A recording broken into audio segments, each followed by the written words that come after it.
আমাৰ মাজত থাকো মঞ্চলৈ আদৰি লৈ আহিবৰ কাৰণে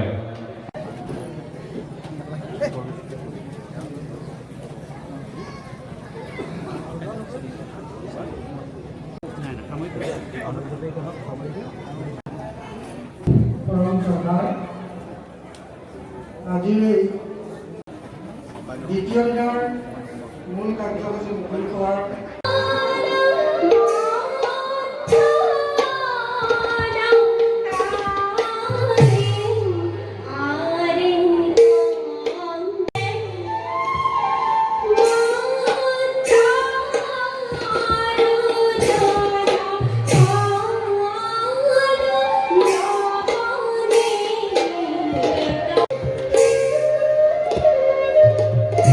আদৰণিৰ লগে লগে আমি আমাৰ মাজত মঞ্চত উপবিষ্ট লুইতপৰীয়া উচ্চ মাধ্যমিক বিদ্যালয়ৰ প্ৰধান শিক্ষক নগেন কলিতা বিদ্যালয়ৰ প্ৰধান শিক্ষক জ্যেষ্ঠ ভাতৃ প্ৰতিম নকুল কলিতা ডাঙৰীয়াকো এখন গামোচাৰে আদৰণি জনাবৰ বাবে অনুৰোধ জনাইছোঁ।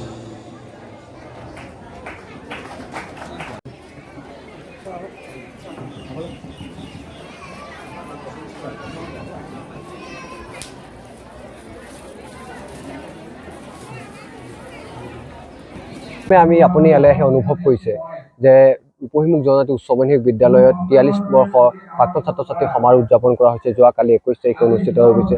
পুৱা পতাকা উত্তোলনৰ পৰা শেষত একেবাৰে সাংস্কৃতিক সন্ধ্যালৈকে এক আড়ম্বৰপূৰ্ণ অনুষ্ঠান হ'ল। প্ৰাক্তন ছাত্ৰ ছাত্ৰীসকল আমি যিসকল প্ৰাক্তন ছাত্ৰীক যোগাযোগ কৰিছিলোঁ বা যিসকল সতীৰ্থ ইয়ালৈ পঢ়িছিলে সেই অধ্যয়নপ্ৰাপ্ত ছাত্ৰ ছাত্ৰীসকল পুনৰ বিদ্যালয়খনক নষ্টালজিক হোৱা এটা পৰিৱেশ আমি সূচনা কৰিছিলোঁ যোৱাকালি। সেই আমি বাস্তৱত ৰূপায়িত হোৱাৰ দিশে আগবাঢ়িলোঁ। আৰু এটা আপুনি নিশ্চিত এই ক'লেই যে ইয়াত এটা চেল্ফি জোন বা এনেকুৱা কিছুমান আনকমন বস্তু দিয়া হৈছে। নিশ্চিতভাৱে আমি সকলোৱে জানো যে এই বিজ্ঞান আৰু প্ৰযুক্তিবিদ্যা তাৰ লগে লগে আনন্দ উৎসাহ কিবা এটা পাব লাগিব, মনৰ অনুভূতি থাকিব লাগিব।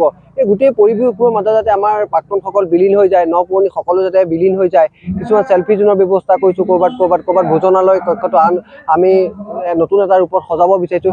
এইকাৰণে সজাব বিচাৰিছোঁ যে আমাৰ প্ৰাক্তন ছাত্ৰ ছাত্ৰীসকল ইয়াত সকলোৰে লগত একেলগে মিলি হৈ যায়। আনুষ্ঠানিক সভাবোৰত থাকিবই, বাকী একাত্ম হোৱা পৰিৱেশ এটাই হ'ব যিবোৰ বৰ্তমান বাস্তৱিকতে চলি আছে। সামাজিক মাধ্যম আমি সকলোৱে ভাল পাওঁ, ইয়াৰ প্ৰচাৰ প্ৰসাৰ ভাল পাওঁ, আমি ফটো তুলি সকলোৱে ভাল পাওঁ। সেই গোটেই চিন্তা চৰ্চা কৰি পেলাই এই চেল্ফি জোনবোৰ আমি প্ৰস্তুত কৰাৰ ব্যৱস্থা কৰিছিলোঁ। চাওক, শিৱসাগৰ জিলাৰ দিখৌমুখৰ অন্তৰ্গত ৰূপহীমুখ অঞ্চলত একমাত্ৰ উচ্চ শিক্ষা অনুষ্ঠান হৈছিল ৰূপহীমুখ জনজাতি উচ্চ মাধ্যমিক বিদ্যালয়। এই আজি 22 তাৰিখ, যোৱাকালিৰ পৰা 21 আৰু 22 জানুৱাৰী 2025 তাৰিখে আমি দুদিনীয়াকৈ প্ৰাক্তন ছাত্ৰ ছাত্ৰী সমাৰোহ উদযাপন কৰা হৈছে। আজি চাওক, আপোনালোকৰ চেনেলৰ যোগেদি এটা কথা আমি জনাব বিচাৰিছোঁ। আজি 22 তাৰিখে আমাৰ বিদ্যালয়ৰ প্ৰতিষ্ঠা কৰা হৈছিল। এই প্ৰতিষ্ঠা দিৱস দিনাখনে আমি সমাৰোহ সুন্দৰভাৱে উদযাপন কৰিছোঁ। আজিৰ এই দুদিনীয়া অনুষ্ঠানৰ মুকলি সভাত বিভিন্ন আমি অধ্যক্ষ আৰু বিভিন্ন সন্মানীয় ব্যক্তিসকলক আমন্ত্ৰণ কৰিছোঁ। তেখেতসকল ইতিমধ্যে উপস্থিত হৈছেহি। তেখেতসকলে বহুমূলীয়া বক্তব্য আগবঢ়াইছে আৰু আমাৰ এই অঞ্চলৰ কাৰণে বিভিন্ন ধৰণৰ পৰামৰ্শ আগবঢ়াইছে।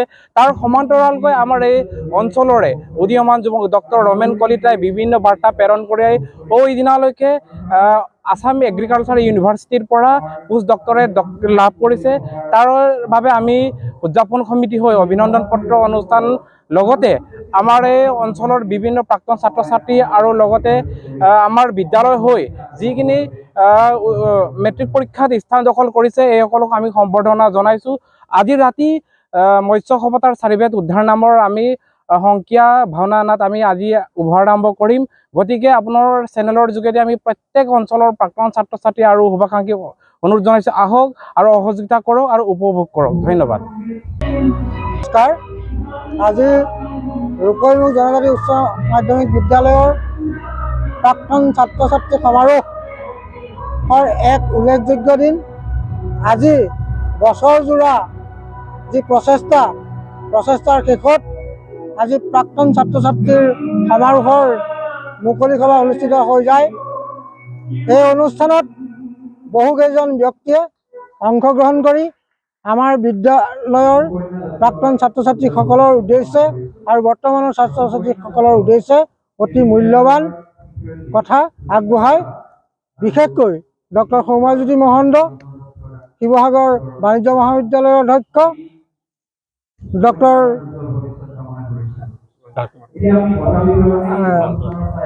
আমাৰ দিখৌমুখ মহাবিদ্যালয়ৰ অধ্যক্ষ, তেখেতে আমাৰ মেগাজিনখন উন্মোচন কৰে আৰু বহু ব্যক্তিয়ে আজি আমাৰ অনুষ্ঠানত অংশগ্ৰহণ কৰি আমাৰ ছাত্ৰ ছাত্ৰীসকলৰ কাৰ্যৰ সফল সমাপ্তি ঘটায়। ধন্যবাদ। আমাৰ অসমৰ শিৱসাগৰ জিলাৰ একেবাৰে পশ্চিম প্ৰান্ততে শিৱসাগৰ আৰু যোৰহাটৰ সংগমস্থলতে এই অঞ্চলৰ ৰাইজৰ এক দীৰ্ঘদিনীয়া সমস্যা আছিল উচ্চ শিক্ষাৰ বাবে ছাত্ৰ ছাত্ৰীসকলক দূৰলৈ পঠোৱাৰ। উচ্চ শিক্ষা ল'ব নোৱাৰি বহুসকল ছাত্ৰ ছাত্ৰী সেই সময়ত ঘৰতে থাকিবলগীয়া হৈছিল। কিন্তু 1981 চনতে এই অঞ্চলৰ স্বনামধন্য ব্যক্তিসকলে ইয়াতে এখন উচ্চ শিক্ষাৰ অনুষ্ঠান ৰূপহীমুখ জনজাতি হাইস্কুল নামৰ এখন বিদ্যালয় প্ৰতিষ্ঠা কৰাৰ প্ৰয়াস কৰিলে। ইয়াতে প্ৰয়াত কৃষ্ণচন্দ্ৰ দেৱগোস্বামীৰ পৌৰোহিত্যতে অনুষ্ঠিত যিখন ৰাজহুৱা সভা, এই ৰাজহুৱা সভাই এই বিদ্যালয়খন স্থাপনৰ পোষকতা কৰি ৰাইজে কামত লাগে আৰু স্থানীয় ব্যক্তিক শিক্ষকতাৰ পদত নিযুক্তি দি এই বিদ্যালয়খন 1981 চনৰ 22 জানুৱাৰী দিনাখন প্ৰতিষ্ঠা দিয়ে। ইয়াৰ ফলতে তেতিয়াৰ পৰা বছৰে বছৰে ছাত্ৰ ছাত্ৰীসকল আহি আছে, গৈ আছে। ইয়াতে ৰাইজে যি আশাৰে এই অনুষ্ঠানটো প্ৰতিষ্ঠা কৰিছিল, এই আশাত ফলে ফুলে জাতিষ্কাৰ হৈ এই বিদ্যালয়খন আজিৰ পৰ্যায়ত উপনীত হৈছে। এই যিখিনি ফল ফুল ইয়াতে সৃষ্টি হ'ল, এই সৃষ্টি হোৱা ফল ফুলবিলাকে 2024 বৰ্ষৰ বিদ্যালয় প্ৰতিষ্ঠা দিৱসৰ যিটো দিন, এই দিনতে প্ৰাক্তন ছাত্ৰ সমাৰোহ পতাৰ এক আলোচনা কৰে আৰু পৰৱৰ্তী পৰ্যায়তে ইয়াতে উদযাপন সমিতি প্ৰস্তুত কৰি প্ৰস্তুতিৰ পূৰ্ণাংগ ৰূপে দিবলৈ বৰ্তমান সক্ষম হৈছে। যোৱা 21 জানুৱাৰী 21 তাৰিখে প্ৰথম দিনৰ কাৰ্যসূচী সুকলমে সমাপ্ত হৈছে আৰু আজি 22 তাৰিখ, আজি মুকলি সভা। আমি যথেষ্ট সুখী হৈছোঁ। আমি আমাৰ পুত্ৰ হ'ম, কন্যা হ'ম, যিসকল ছাত্ৰ ছাত্ৰী আমি পঠালোঁ, সেইসকলকে আজি আমাৰ সন্মুখত পাই আমি নথৈ সুখী হৈছোঁ।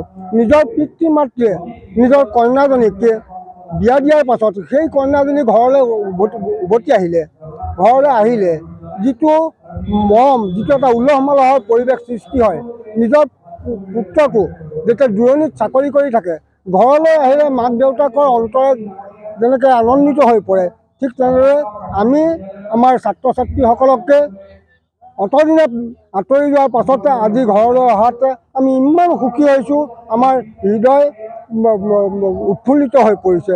বহুত সুখী হৈছোঁ। আশা ৰাখিছোঁ আমাৰ ছাত্ৰ ছাত্ৰীসকলৰ যি উদ্যোগ, এই উদ্যোগতে আজি যিদৰে আমি আনন্দিত হৈছোঁ, ঠিক তেনেদৰে অদূৰ ভৱিষ্যতেও আমাৰ ছাত্ৰ ছাত্ৰীৰ যোগেদি এই অঞ্চলৰ উঠি অহা কণ কণ ছাত্ৰ ছাত্ৰীসকলেও তেওঁলোকৰ আদৰ্শৰে অনুপ্ৰাণিত হৈ যাতে আগবাঢ়ি যায় আৰু এই অঞ্চলৰ গৌৰৱ অৰ্জন কৰি দেশৰ সমৃদ্ধি কৰে, তাৰ মই কামনা কৰিছোঁ।